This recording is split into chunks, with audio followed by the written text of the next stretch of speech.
I don't believe it.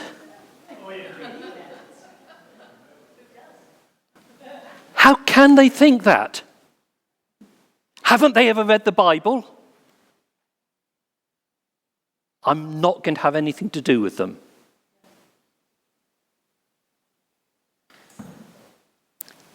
Have you ever found yourself saying things like this?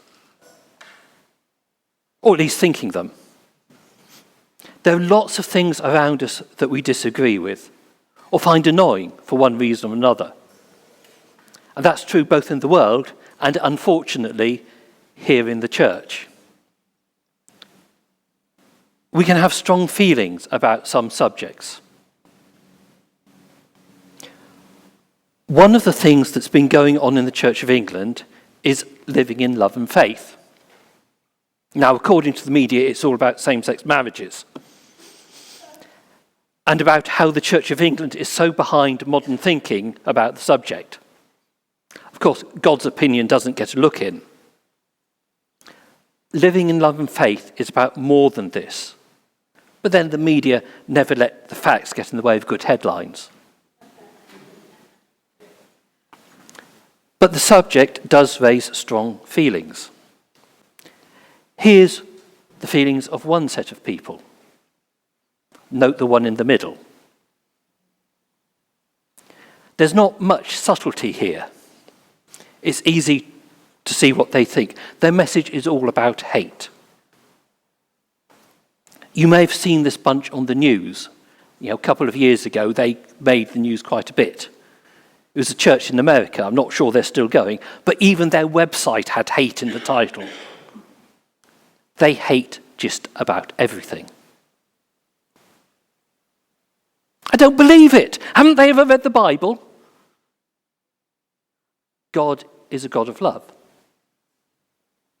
He may hate what people do, but he loves them.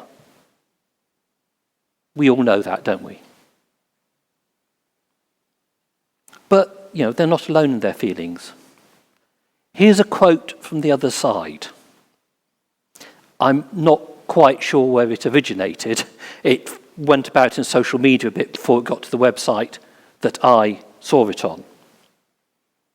It's more subtle, but again, it's a message of hate. If you don't support LGBTQ plus whatever people the way they want you to, they're saying you're just like a murderer. And of course, it's okay to hate murderers. Neither side has any concept of moderation. If you don't wholeheartedly agree with them, you must be against them.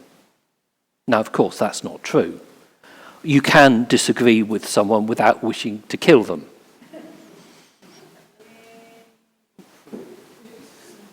Yes, you're sure about that? Now, these are all about people's and the church's feelings about same-sex relationships. Now, I'm not going to stand here today and tell you what to think about that. I've obviously got an opinion. I've read the Bible. I've seen what it says.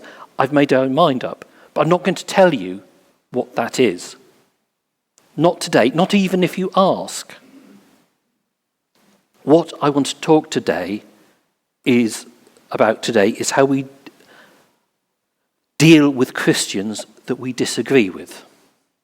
And unfortunately, there are many things that we do disagree with. Some people think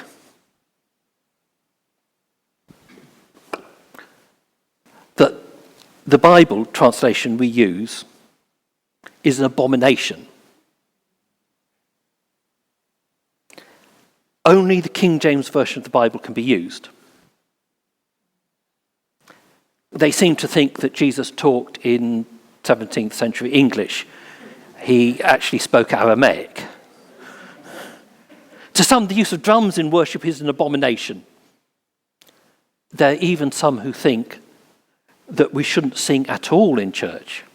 It's too much like having fun, and you can't have fun in church. You do all know that, don't you? You seem a bit dubious.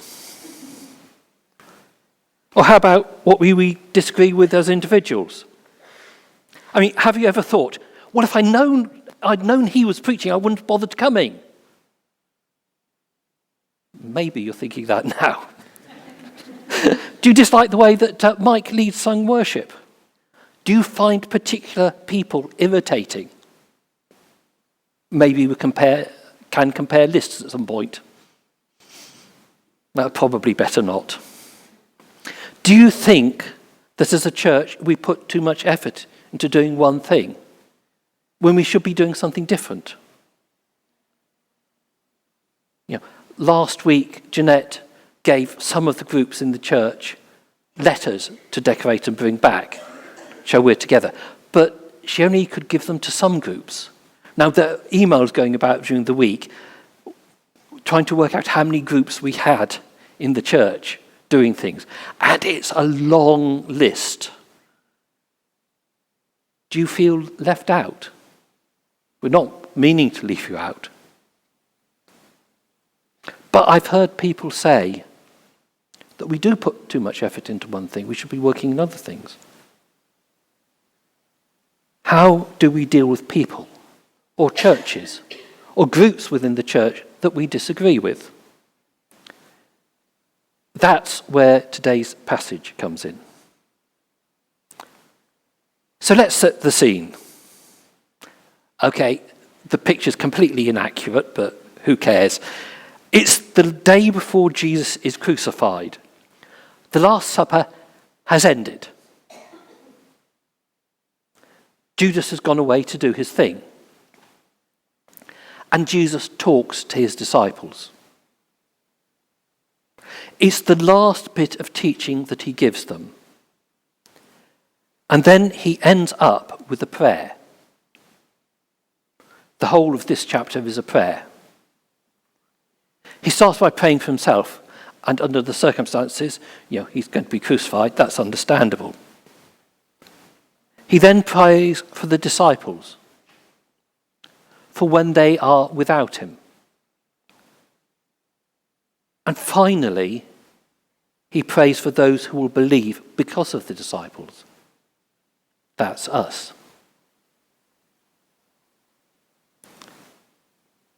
And his prayer is this: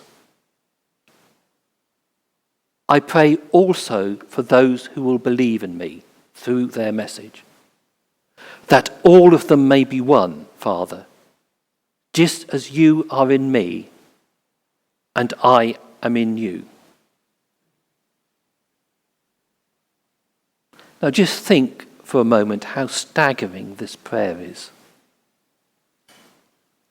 Jeanette talked last week about the Trinity, a word which was invented to describe something which can't be described.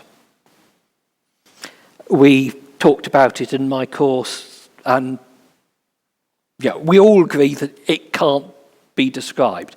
But we know that the Father, that Jesus, that the Spirit are one, perfectly one. They don't argue. They always work together. They do different things, but they do them together to achieve a common goal. If you didn't hear Jeanette's talk last week, then why don't you watch the recording? Or watch it to remind yourself. But when Jesus prays that we might be one, as he and the Father are one, that's what he's wanting for us. That perfect working together. So, what do you think? How are we doing it? Are we one? Now, I know that some of you will be thinking, what about all the different denominations, Church of England, Methodist, Roman Catholic, and so on? I could go on for a list of denominations a long time. Well, there's not much we can do about that. We have different churches. Sometimes we work together, sometimes we don't. I'm not talking about things like that. I'm talking about what we can do. We can't do much about the splits and so on and the differences between denominations. What we can do about, is how we relate to other Christians. What can we as individuals, what can we as a church do to bring this prayer, the prayer that Jesus prayed, that we should be one, into fulfillment? As a church, when we disagree with other churches, do we remember that we're meant to be one? No, I'm not saying it doesn't matter what we believe. It's important that we get it right. It's very important to get it right. But, we don't always agree with each other. And we need to handle these disagreements properly. Now, for me, there are a couple of occasions when this is important. The first is that I'm a member of the Diocesan Synod. If you look carefully, you can see my head in this picture. Come and see me afterwards if you think you've found it. This is where people representing all of the churches in the Portsmouth Diocese come together to discuss things that affect us all. That includes living in love and faith, and many other things. And there are people there who have very different views from us, on many subjects. So how do I handle those occasions when we disagree? I can't say it doesn't matter, because it does matter. But I can try to approach disagreements by remembering Jesus' prayer that we should be one. To remember that we are meant to be one, even when we disagree. And there's when I'm training as a reader. You won't see me in this picture. You won't see Kevin and Elizabeth either. They're in the other room.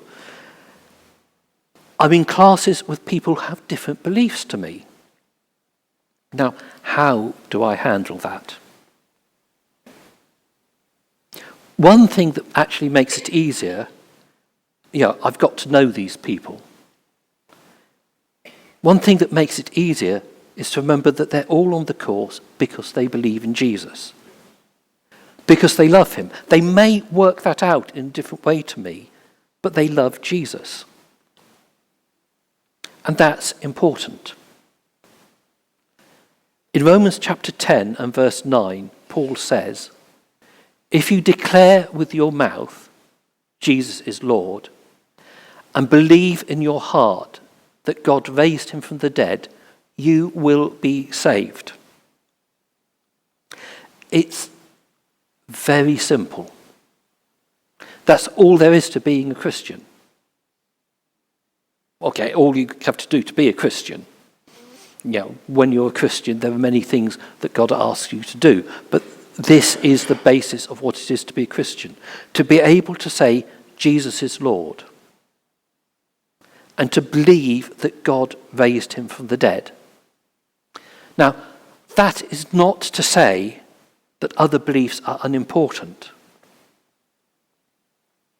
But when we're talking to other Christians, when we're about to write them off, when we think they can't really be Christians because of what they believe, we have to remember this. There are only two things that really matter. Can they say, Jesus is Lord, and mean it? And do they believe that God raised him from the dead? If they believe these two things, however weird the rest of their beliefs are, and there's some pretty weird beliefs out there, then there are our brothers and sisters. And we have to remember Jesus' prayer for us, that somehow we have to be one with them. In our relationship with them, in our relationship with one another, we have to try and work that out, however hard that is. And it can be hard. Now, there's a hint as to how we should do this early in Jesus' discussions with the disciples. Just before he starts praying, he tells them this: "A new command I give you, Love one another as I have loved you.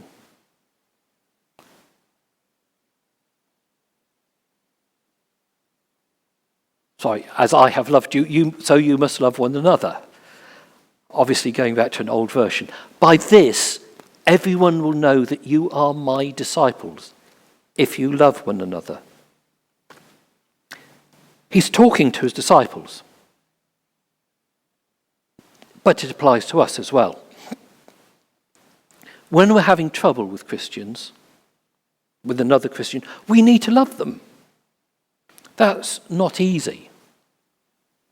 There are definitely people who are difficult to love. But the Greek used word for the Greek word used here for love is agapos. It's not a love based on feelings. It's a love based on choice. It's the love that God has for us.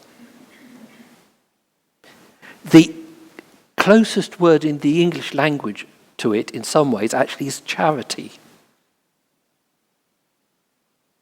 Although it was closer in the past than it is today.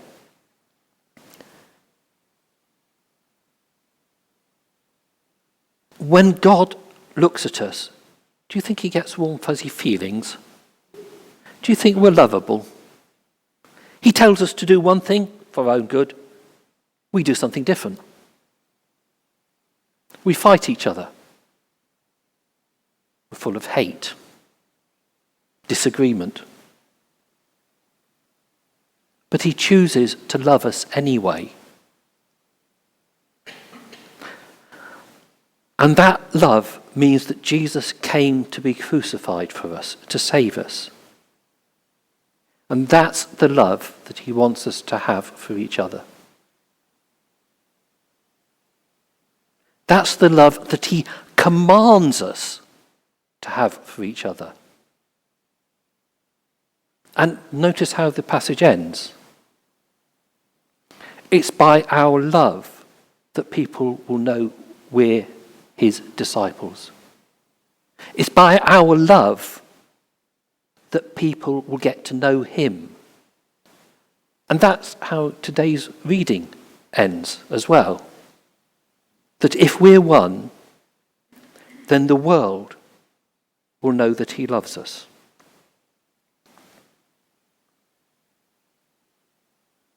So, that's the message for today. It's really hard. There are people that I want to say I don't want anything to do with. People I disagree with, people I find difficult. I want to say no Christian could possibly believe that. I want to say I'm not going to have anything to do with you. But remember, this is Jesus' last prayer. The last thing he said to his disciples, the prayer he prayed for us. He doesn't pray that we should believe the right things. He could have, but he didn't. He doesn't pray that we should worship the right way. He could have, but he didn't. These things are important, but that's not what he prayed about. He prayed about us being one. You and I, and the people from the church down the road that we really don't get on with. And the people from the church who have weird beliefs or beliefs we disagree with. He prayed that we might be one.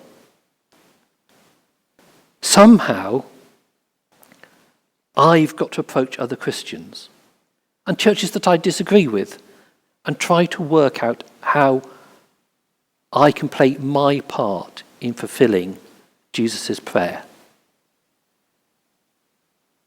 And that's something we've all got to do. We may not like what they believe, but they're part of God's worldwide church, and he calls us to be one. So, it's a challenge for us all when you find you're disagreeing with someone. You might be convinced they're wrong. I'm convinced that people are wrong about some things. I'm not saying we have to agree with them. We can strongly disagree with them. But somehow, in that, we have to work out being one. That's quite a challenge. It's quite difficult. But that's what God calls us to. And, of course, we do it in his grace. We do it with his help. But we have to do it.